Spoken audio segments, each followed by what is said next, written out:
Hi everyone, I trust you're all well. For a change, we woke up to a bright sunny day, but still not too warm and not too cold, just the way I like it.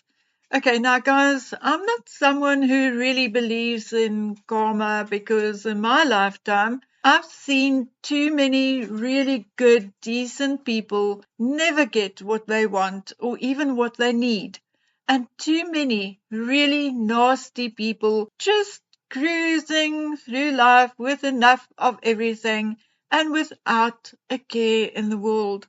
So when it comes to Harry and Meghan, I do not look at karma, but at their own actions as explanation for each one of their failures. Now, why it is, I don't know, but opening my feed this morning, it is absolutely filled to the brim with Harry and Meghan. From their mansion's tax bill to their next fake royal tour. Even headings about Catherine includes Harry, like Prince Harry celebrates major milestone as Kate Middleton completes chemotherapy, and crap like King Charles finally shuts down Prince Harry's access to Buckingham phones. I'm guessing that William and Catherine's family video and Catherine's announcement really, really rocked their world. I guess they were hoping that the polo trailer would get some attention, but as far as I can see, it got very little, and the little it got was indeed 99% negative. Things like, I would rather watch a plant grow or paint dry, and so on and so on. And you see, that is their number one mistake, and they appear unable to learn from it. They don't care whether they get negative or positive attention as long as they get attention, and they oversaturate the media. I will even go so far and say that they are bullying the public. I mean, looking at my feed and inbox today, I would be unable to Google anything about William, Catherine, King Charles, or likely any of the other senior royals without something about Harry and Meghan also popping up. And that, I feel, is harassment. It is totally debunking what everyone is always telling us. If you don't like Harry and Meghan, ignore them. How? How do I do that? I like William, I like Catherine, I like Anne, I like Sophie, Edward. I do not wish to ignore them, but I can't go Google them or go read about them without a headline or a byline about Harry and Meghan popping up. I mean, without me asking or even looking for it.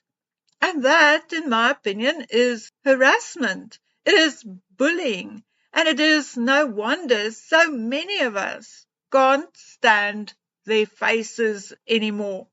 Okay, so why a certain news outlet would think we would be interested to know that their tax bill on their mansion went up from $141,000 in 2021 to $146,000 in 2023, and that it was paid in 2 installments, only they and God would know. But I'll file it under useless information for the day I may want to guess at their annual budget again. We know, however, that it is likely half of Meghan's annual spending on clothes. Anyway, I guess the main news among all the fluff and nonsense is that it appears there was a ruling, a secret ruling by Judge Nichols on September the 9th in Harry's visa case. But guess what? Even the ruling is sealed. It only states that the Heritage Foundation may appeal the ruling. So we can only guess that the ruling was not in favor of the Heritage Foundation. and that no one will know whether Harry disclosed or lied about his drug use. Now, I may be ignorant and unversed in law, but I have never, ever, ever heard of a sealed verdict or ruling, as in ever. If anyone knows any better, then please comment in the comment section or email me and tell me under what circumstances can a verdict or ruling be sealed? Has it ever happened, and why, or in which cases? I always thought that courts and the law are supposed to be transparent. What kind of backing or protection must one have to get something like this? I swear it is the first time I have heard of a sealed ruling, and I'm absolutely stunned. I mean, Donald Trump was the president of the United States, and we are all privy to every embarrassing nuance in all his cases, but we are not allowed to know jack shit about Harry's. Now look, I love my American subscribers. They are a bunch of lovely people I came to know through this channel. But my darlings, what kind of country are you really living in now, where a foreign prince is getting that kind of privilege? I really fear for you. It truly appears as if the New World Order, the Cabal, or whatever you choose to call it, had already taken full control and are now protecting these stooges. Now, let me rather move on, my friends, before I get really angry. I'm not strong enough yet to get angry and stressed. Let's talk about the other, or second, most ridiculous thing I heard in 24 hours. In her talk, or speech at the Good Mother's bookstore, Meghan told a story about sneaking out to find some peace while visiting New York in 2019 to watch Serena Williams play in the US Open. Here is what Meghan said. For me, sneaking to New York 5 years ago was a really big deal.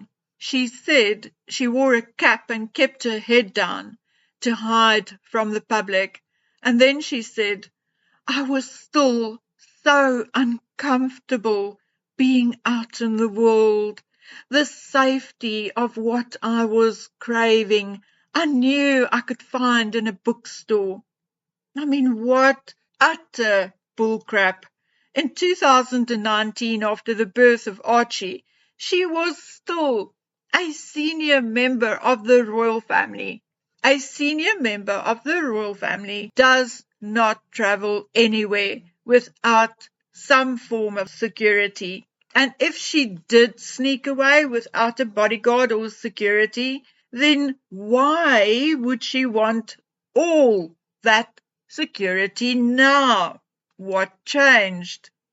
So how did she sneak away from whoever was traveling with her, and why? I mean, highly unlikely, but you want to tell me not only did she sneak away and ditch everyone, but she took to New York City's streets aimlessly looking for a bookstore. Really? No, I don't think that happened. I think that was yet another of Meghan's porky pies. A whopper of a porky. And the demure, I was so uncomfortable being out in the world. What rubbish. By 2019, she was a 37-year-old woman who travelled the world, who had been in suits and had numerous public engagements to promote suits, did a Reitman's campaign, and God alone knows where else she went and what else she did. But if she was still uncomfortable being out in the world at that point, then there is more wrong with Meghan Markle mentally than even I thought. Seriously, a 43-year-old woman telling fabricated, unnecessary lies just to fill the air with words. I don't get it. What's wrong with her? I often wonder what people like Serena must think when they hear a story like this and they know Meghan is lying. Of course, they don't say anything. They just give this fake smile and nod their heads. But what goes through their heads goes through their minds. I guess things like, no, you didn't. I mean, does Meghan even think about the fact that there are people around who knows that she is actually lying? It appears that she doesn't care because people have covered up for her all her life and she's never been called to account for her lies. Anyway, guys, that is it from me for today. I'll see you again tomorrow, God willing, if nothing happens in the meantime. And I must report that I'm feeling much better today. So hopefully by next week, we shall be back in our normal routine. So until I see you again on the next one, please take good care of yourselves. Bye.